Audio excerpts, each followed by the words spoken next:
नमस्कार दोस्तों, स्वागत है आप सभी का आपके अपने यूट्यूब चैनल ऑब्जेक्टिव सेंटर पर। जैसा कि दोस्तों आप लोग देख पा रहे हैं, हमारा जो आईटीआई का सेकेंड ईयर का दोस्तों ये हमारा ऑफिशियल पीडीएफ है, जो कि कंप्यूटर बेस्ड टेस्ट हुआ था 2020-21 में। तो उसी का दोस्तों ये हमारा ऑफिशियल पीडीएफ है। तो पिछले वर्ष किस तरह के क्वेश्चन पूछे गए थे, आइए इस बारे में हम लोग देख लेते हैं। और सीबीटी एग्जाम जो हो रहा है दोस्तों, उसमें भी दोस्तों आपके जो क्वेश्चन पूछे जाएंगे वह सारे के सारे क्वेश्चन निम्न से ही पूछे जाएंगे। और देखिए, पिछले साल जो क्वेश्चन पूछे गए थे वो भी आपके निम्न से पूछे गए थे। तो हो सकता है इस बार आपके चांस बन सकते हैं कि इससे भी क्वेश्चन पूछा जाए। ठीक, तो यहाँ पर देखिए, पिछले साल दोस्तों इसका जो एग्जाम पैटर्न था, इसमें ये था सेकंड ईयर वालों को ट्रेड थ्योरी का दोस्तों 40 क्वेश्चन पूछा गया था। वर्कशॉप कैलकुलेशन एंड साइंस का 20 क्वेश्चन, टोटल मिला के आपका 60 क्वेश्चन पूछा गया था। ठीक, तो लेकिन दोस्तों इस बार आपका एग्जाम पैटर्न चेंज हो चुका है। ट्रेड थ्योरी का दोस्तों आपसे पूछा जाएगा यहाँ पर 38 क्वेश्चन, फिर 6 क्वेश्चन आपका इंजीनियरिंग ड्राइंग से, 6 क्वेश्चन आपका वर्कशॉप कैलकुलेशन एंड साइंस से, और इसके बाद दोस्तों एम्प्लॉयबिलिटी स्किल से आपसे पूछा जाएगा दोस्तों यहाँ पर 25 क्वेश्चन, टोटल मिला के आपको 75 क्वेश्चन पूछा जाएगा। ये तो इस बार का एग्जाम पैटर्न है। ठीक, तो आइए हम लोग पिछला क्वेश्चन देख लेते हैं। तो देखिए दोस्तों, इससे आपके एग्जाम में भी आने के चांस यहाँ पर हैं। ठीक, तो यहाँ पर आप लोग इसे अच्छे से पढ़िएगा। तो देखिए, यहाँ पर पहला क्वेश्चन यहाँ पर कह रहा है कि what is the name of the DC generator. DC generator का नाम क्या है? तो देखिए दोस्तों, यहाँ पर जो चित्र में आपको डीसी जनरेटर दिख रहा है, ये हमारा कहलाता है डिफरेंशियल लॉन्ग शंट कंपाउंड। तो डिफरेंशियल लॉन्ग शंट कंपाउंड का दोस्तों ये हमारा फिगर है। अब देखिए, यहाँ पर दूसरा क्वेश्चन कर रहा है which rule is use to find the direction of induced EMF in DC generator. DC generator में प्रेरित ईएमएफ की दिशा ज्ञात करने के लिए किस नियम का उपयोग किया जाता है? तो देखिए, जनरेटर में प्रेरित ईएमएफ की दिशा ज्ञात करने के लिए जो नियम यूज किया जाता है वो नियम रहता है हमारा फ्लेमिंग के दाएं हाथ का नियम। तो फ्लेमिंग राइट हैंड रूल, यहाँ पर ऑप्शन नंबर डी करेक्ट हो जाएगा। ठीक, अब देखिए यहाँ पर तीसरा क्वेश्चन यहाँ पर कह रहा है which instrument is use to measure armature binding resistance, यानी कि आर्मेचर बाइंडिंग प्रतिरोध को मापने के लिए किस उपकरण का उपयोग किया जाता है? तो देखिए दोस्तों, आर्मेचर बाइंडिंग प्रतिरोध को मापने के लिए जिस उपकरण का यूज किया जाता है वो हमारा रहता है केल्विन ब्रिज। तो केल्विन ब्रिज यहाँ पर हमारा करेक्ट आंसर हो जाएगा। तो दोस्तों यहाँ पर आर्मेचर वाइंडिंग प्रतिरोध को मापने के लिए हम लोग जो यूज करते हैं उपकरण वो हमारा रहता है केल्विन ब्रिज। तो ऑप्शन नंबर डी यहाँ पर करेक्ट हो जाएगा। अब देखिए, चौथा क्वेश्चन यहाँ पर कह रहा है what is the name of the winding if coil pitch is less than pole pitch. यदि कॉइल पिच पोल पिच से कम है तो वाइंडिंग का नाम क्या है? तो देखिए, यदि कॉइल पिच पोल पिच से कम है तो जो वाइंडिंग होता है वो हमारा शॉर्ट कोर्डेड वाइंडिंग रहता है। तो शॉर्ट कार्डेड वाइंडिंग, यहाँ पर ऑप्शन नंबर डी करेक्ट हो जाएगा। अब देखिए, यहाँ पर पांचवा क्वेश्चन कर रहा है which rule determines the direction of current in DC motor. DC motor में करंट की दिशा किस नियम से निर्धारित की जाती है? तो देखिए, डीसी मोटर में करंट की जो दिशा निर्धारित की जाती है वह फ्लेमिंग के राइट हैंड रूल से ज्ञात की जाती है। तो फ्लेमिंग के दाएं हाथ का नियम यहाँ पर ऑप्शन नंबर डी करेक्ट हो जाएगा।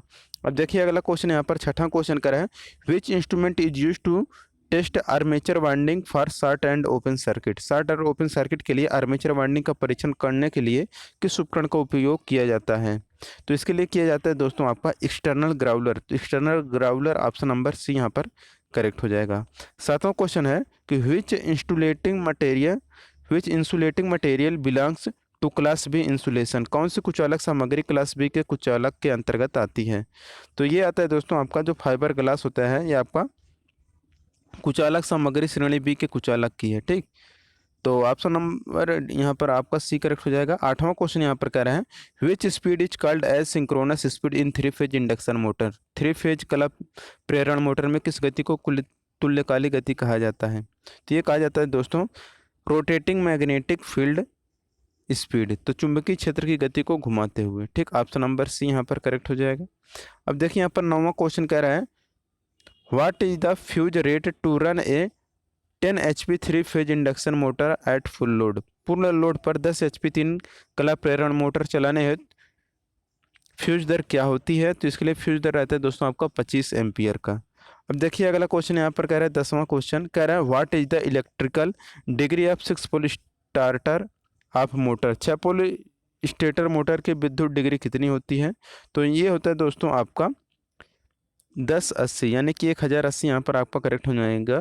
ठीक, क्योंकि दोस्तों यहाँ पर जो पोल रहता है इसमें दोस्तों आप 180 का गुणा कर देंगे तो ये आपका निकल कर आ जाता है जितना भी विद्युत डिग्री होता है। तो यहाँ पर 6 पोल हैं, 180 का गुणा कर देंगे तो 28 छक्का 108, यानी कि 1080 आपका करेक्ट आंसर हो जाएगा, option number C. 11 number question है calculate the phase displacement in term of slot for a 3 phase 36 slot 12 coil 4 pole stator winding. 3 कला 36 slot 12 coil 4 pole stator winding के लिए स्लॉट के संदर्भ में कला विस्थापन की गणना करें। तो ये कला विस्थापन होगा आपका दोस्तों 6 स्लॉट का। तो ऑप्शन नंबर सी यहाँ पर करेक्ट हो जाएगा, 6 स्लॉट। देखिए यहाँ पर 12 नंबर का क्वेश्चन कर रहा है, what is the type of AC single phase motor. AC single phase motor का प्रकार क्या है। तो देखिए एसी सिंगल फेज मोटर का जो प्रकार है दोस्तों, ये जो आपको चित्र में दिख रहा है, ये हमारा कहलाता है capacitor start capacitor run motor. तो capacitor start induction run motor, यानी कि ऑप्शन नंबर डी यहाँ पर करेक्ट हो जाएगा, capacitor start induction run motor. Option number D यहाँ पर करेक्ट होगा। 13 नंबर क्वेश्चन है, विच single phase motor is fitted with wound rotor. Wound rotor के साथ कौन सी एकल कला मोटर फिट होती है। तो देखिए वाउंड रोटर के साथ जो एकल कला मोटर फिट होती है वो रहता है रिपल्सन मोटर, यानी प्रतिकर्षण motor. Option number A correct होगा। 14 नंबर का क्वेश्चन यहाँ पर कर रहा है, what is the working principle of single phase induction motor. एकल चरण प्रेरण मोटर का कार्य सिद्धांत क्या होता है। तो देखिए एकल चरण प्रेरण मोटर का जो कार्य सिद्धांत होता है दोस्तों, वह लेंज के नियम पर आधारित होता है। अब यहाँ पर देखिए 15 नंबर का क्वेश्चन कर रहा है, which is the application of universal motor. सार्वभौमिक मोटर का अनुप्रयोग कौन सा है। तो देखिए सार्वभौमिक मोटर का जो अनुप्रयोग है दोस्तों, वो है आपका फूड मिक्सर। तो फूड मिक्सर में दोस्तों हम लोग यूनिवर्सल मोटर का प्रयोग करते हैं। 16 नंबर का क्वेश्चन कर रहा है, हाउ अल्टरनेटर आर रेटेड, यानी कि जो अल्टरनेटर होता है उसको कैसे रेटेड किया जाता है। तो यह किया जाता है दोस्तों केवीए में। तो केवीए ऑप्शन नंबर ए यहाँ पर करेक्ट हो जाएगा। 17 नंबर क्वेश्चन है, what is the advantage of using rotating field type alternator. घूर्णन क्षेत्र प्रकार अल्टरनेटर का उपयोग करने का क्या फायदा है।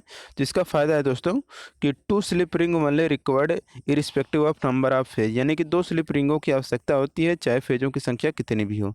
तो ऑप्शन नंबर डी यहाँ पर करेक्ट हो जाएगा। अब देखिए अगला क्वेश्चन है 18 नंबर का, कह रहा है what is the function of the part mark as the X of rotatory converter. तो रोटरी कन्वर्टर का यानी कि जो होता है दोस्तों, उसमें जो ये यक्स भाग दर्शाया गया है, ये यक्स पार्ट क्या है। तो ये दर्शाया गया है दोस्तों, collect the delivery direct current, यानी कि वितरित थ्रेड विद्युत प्रवाह संकलित करता है। यानी कि दोस्तों जो डायरेक्ट करंट होता है उसको कलेक्ट करने का कार्य करता है। ठीक, तो डिलीवरी डायरेक्ट करंट को ये कलेक्ट करता है। 19 नंबर क्वेश्चन है, which act as both inverter and converter. जो इन्वर्टर और कन्वर्टर दोनों के रूप में कार्य करता है वो कौन सा होता है। तो which act as both inverter and converter, वो हमारा रहता है सिंक्रोनस मोटर। तो यानी कि जो हमारा तुल्यकालिक कन्वर्टर होता है वो हमारा दोस्तों इन्वर्टर और कन्वर्टर दोनों की भांति कार्य करता है। अब देखिए यहाँ पर 20 नंबर क्वेश्चन है, what is the advantage of motor generator set. Motor generator set का लाभ क्या है।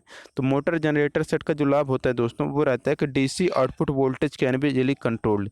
डीसी आउटपुट वोल्टेज को आसानी से नियंत्रित किया जा सकता है। 21 number question, what is the name of the amplifier. Amplifier का नाम क्या है। तो चित्र में दोस्तों ये जो एम्पलीफायर है, ये class B push pull amplifier का फिगर दिया गया है। देखिए यहाँ पर 22 नंबर क्वेश्चन है, which is a passive component, यानी कि कौन सा एक निष्क्रिय घटक है। तो देखिए दोस्तों जो निष्क्रिय घटक है वो हमारा कैपेसिटर। तो कैपेसिटर दोस्तों हमारा एक निष्क्रिय घटक है। ऑप्शन नंबर डी यहाँ पर करेक्ट होगा। 23 नंबर क्वेश्चन है, which letter indicates the compound material cadmium sulphide. कौन सा अक्षर यौगिक पदार्थ कैडमियम सल्फाइड को इंगित करता है। तो इंगित करता है दोस्तों ये जो रहता है हमारा, ये रहता है आर। ठीक, तो capital R option number D यहाँ पर करेक्ट आंसर हो जाएगा। 24 नंबर क्वेश्चन है, what is the name of the wiring accessory used in control panel wiring. Control panel wiring में वायरिंग एसेसरीज का नाम क्या है। तो ये रहता है दोस्तों DIN रेल का यहाँ पर फिगर दिया गया है। अब देखिए यहाँ पर 25 नंबर का question, what is the name of the accessory used in control panel wiring. Control panel wiring में प्रयुक्त गौड़ का नाम क्या है। तो ये जो दोस्तों दिख रहा है फिगर, ये हमारा ग्रोमेट का फिगर दिया गया है। अब देखिए यहाँ पर 26 नंबर का क्वेश्चन कर रहा है, विच device is avoided in the panel board assembly. Panel board assembly में किस उपकरण से बचा जाता है। तो देखिए पैनल बोर्ड असेंबली में जिस उपकरण से बचा जाता है वो रहता है हमारा सेंसर। तो सेंसर से बचा जाता है। What is the electric drive. Electric drive क्या है। तो देखिए इलेक्ट्रिक ड्राइव ये है कि an electromechanical device for controlling motor. Motor को नियंत्रित करने के लिए एक विद्युत यांत्रिक उपकरण होता है। ठीक, 28 नंबर क्वेश्चन है, what is the full form of BOP in DC drive. तो DC ड्राइव में बीओपी का फुल फॉर्म क्या है? तो देखिए बीओपी का फुल फॉर्म होता है बेसिक ऑपरेशनल पैनल। तो basic operational panel option number यहाँ पर बी करेक्ट हो जाएगा। 29 नंबर का क्वेश्चन कह रहे हैं यहाँ पर, which drive is classified according to mode of operation. Operation के मोड के अनुसार किस ड्राइव को वर्गीकृत किया गया है? तो यह आपका वर्गीकृत किया गया है continuous duty drive. Option number D यहाँ पर करेक्ट हो जाएगा। 30 नंबर क्वेश्चन है, what is the minimum permissible single phase working voltage if the declared voltage is 240 volt as per ISI. यदि आईएसआई के अनुसार घोषित वोल्टेज 240 वोल्ट है तो न्यूनतम अनुमत एकल चरण कार्यशील वोल्टेज क्या होगा? तो ये होगा दोस्तों 228 वोल्ट।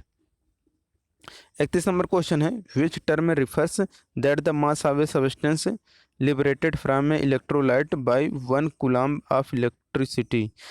किस शब्द से तात्पर्य है कि किसी पदार्थ का द्रव्यमान इलेक्ट्रोलाइट से 1 कूलम्ब विद्युत द्वारा मुक्त होता है? ये रहता है दोस्तों आपका electrochemical equivalent. Option number D यहाँ पर करेक्ट हो जाएगा। 32 नंबर का क्वेश्चन है, what is the full form of abrasive UPS. संक्षिप्त नाम यूपीएस का फुल फॉर्म क्या है? तो ये है दोस्तों आपका untrapped power supply. Option number D यहाँ पर करेक्ट हो जाए, निर्बाध विद्युत आपूर्ति।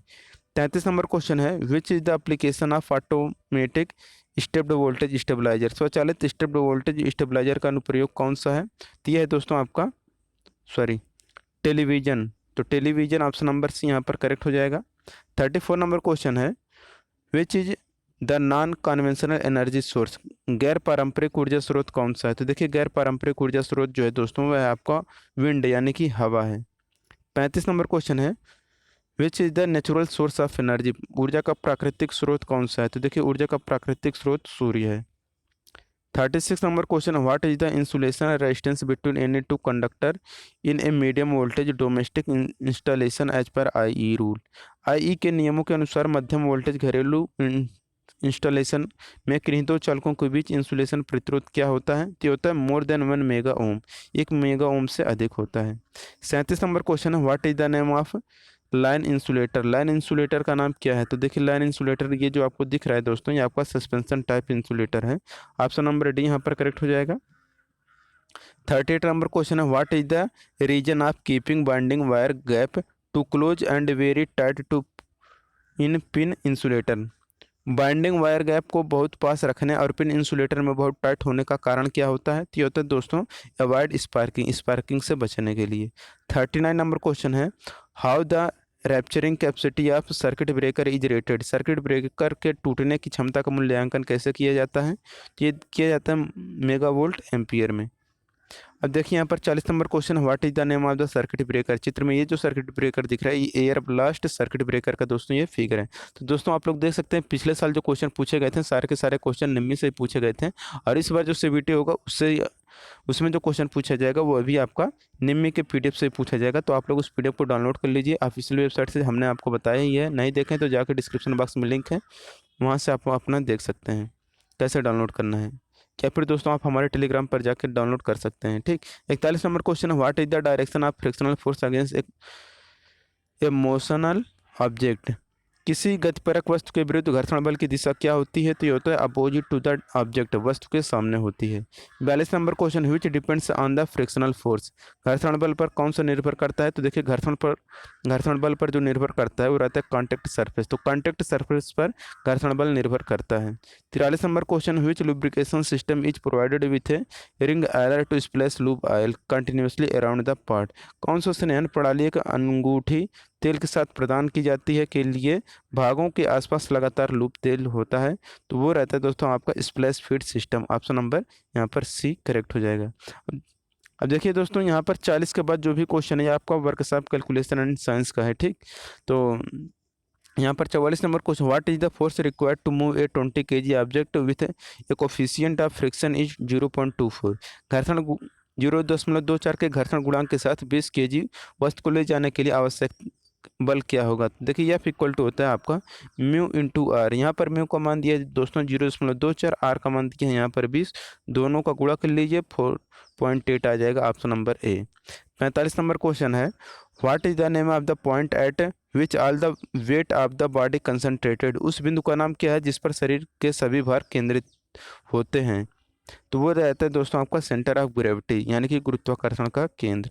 46 नंबर क्वेश्चन है, which one of the following geometrical shape centre of gravity lies from its base is 1/3 of its height. निम्न में से कौन सा ज्यामितीय आकृति का गुरुत्वाकर्षण केंद्र इसके आधार से स्थित है जिसकी ऊंचाई 1/3 है। तो ये रहता है दोस्तों आपका ट्रायंगल, यानी कि ट्रायंगल जो होता है इसका दोस्तों जो आपका गुरुत्वाकर्षण केंद्र होता है वह नीचे से दोस्तों h/3 दूरी पर होता है। ठीक, तो h/3 यहाँ पर हो जाएगा।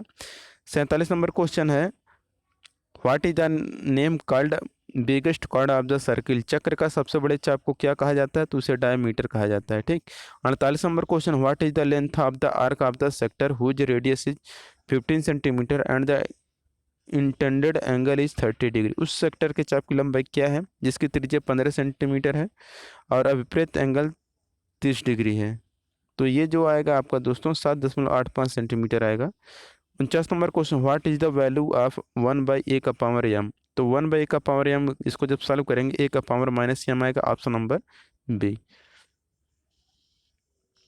50 नंबर क्वेश्चन है, which is equal to a+b का होल स्क्वायर -a-b का होल स्क्वायर। दोस्तों जब इसको आप लोग ओपन करके सॉल्व करेंगे तो ये आपका 4ab आएगा, ऑप्शन नंबर सी करेक्ट हो जाएगा। 51 नंबर क्वेश्चन है, what is the value of ab if a+b का whole square equal to 36 a-b का होल स्क्वायर इक्वल टू 24। इसको जब सॉल्व करेंगे दोस्तों तो यहाँ पर दोस्तों जो ab का मान निकल कर आएगा वो आएगा आपका 3। अब देखिए यहाँ पर 52 number question, what is the ratio between the change in dimension to its original dimension of the substance. किसी वस्तु के आयाम में परिवर्तन और मूल आयाम के अनुपात को क्या कहते हैं, तो इसे कहते हैं दोस्तों हम लोग स्ट्रेन यानी कि विकृति कहते हैं। 53 नंबर क्वेश्चन है, what is the ratio between ultimate stress to working stress. उच्चतम प्रतिबल से कार्यकारी प्रतिबल का अनुपात क्या कहलाता है, तो इसे फैक्टर ऑफ सेफ्टी यानी कि सुरक्षा गुणांक कहते हैं। अब 54 नंबर क्वेश्चन है, what is the process of the heat treatment. ऊष्माउपचार की प्रक्रिया क्या है, तो ऊष्माउपचार की प्रक्रिया ये है कि the process of heating and cooling to change the structure and property. संरचना और गुणों को बदलने के लिए हीटिंग और कूलिंग की प्रक्रिया ही दोस्तों ये हमारा हीट ट्रीटमेंट प्रोसेस कहलाता है। 54 number question, what is the various stage of the heat treatment. ऊष्माउपचार के विभिन्न चरण क्या होते हैं, तो देखिए ऊष्माउपचार के जो विभिन्न चरण होते हैं वो हीटिंग, सोकिंग और क्विंचिंग होता है। 56 नंबर क्वेश्चन है, व्हाट इज द प्रॉफिट। लाभ क्या है, तो selling price minus cost price के अंतर को ही दोस्तों हम लोग लाभ या प्रॉफिट कहते हैं। 57 नंबर क्वेश्चन है, how the year is denoted in simple interest calculation. साधारण ब्याज में साल को कैसे दर्शाया जाता है, तो देखिए साधारण ब्याज में साल को जो दर्शाया जाता है वह एन से दर्शाया जाता है। 58 नंबर क्वेश्चन है, what is the measured amount of the deposit of Rs 5000 and the simple interest and for Rs 500। मिश्रधन कितना प्राप्त होगा, यदि 5000 जमा की जाती है और 500 ब्याज मिलता है तो मिश्रधन जो हो जाएगा दोस्तों 5000 + 500 टोटल 5500 हो जाएगा। 59 नंबर क्वेश्चन है, what is the name of the booklet the rates of various term are indicated. पुस्तिका का नाम क्या है जिसमें विभिन्न दरों का संकेत दिया जाता है, तो रहता है दोस्तों प्राइस कैटलॉग यानी कि मूल्य सूची। 60 number question, what is the under estimate. Under estimate के तहत क्या होता है, तो होता है an estimate is fail short two of the actual estimate, जब अनुमान वास्तविक अनुमान से कम हो। ठीक, तो दोस्तों ये दोस्तों हमारा कंप्लीट होता है इलेक्ट्रीशियन सेकेंड ईयर का प्रीवियस ईयर का जो पेपर था। तो इससे आपको आइडिया लग गया होगा दोस्तों कि जो निम्मी का पीडीएफ उसी से सारे क्वेश्चन पूछे जाते हैं, बशर्ते इस बार आपका एग्जाम पैटर्न चेंज हो चुका है तो निम्मी से ही सारे क्वेश्चन पूछे जाएंगे, लेकिन इस बार आपसे ईडी के भी 6 क्वेश्चन पूछे जाएंगे और एम्प्लॉयबिलिटी स्किल के भी आपसे क्वेश्चन पूछे जाएंगे 25, वर्कशॉप कैलकुलेशन के 6 क्वेश्चन और ट्रेड से आपके 38 क्वेश्चन पूछे जाएंगे। ठीक, तो वीडियो अच्छा लगा तो वीडियो को लाइक करें, अपने दोस्तों के साथ शेयर करें। मिलेंगे नेक्स्ट वीडियो में। Thank you.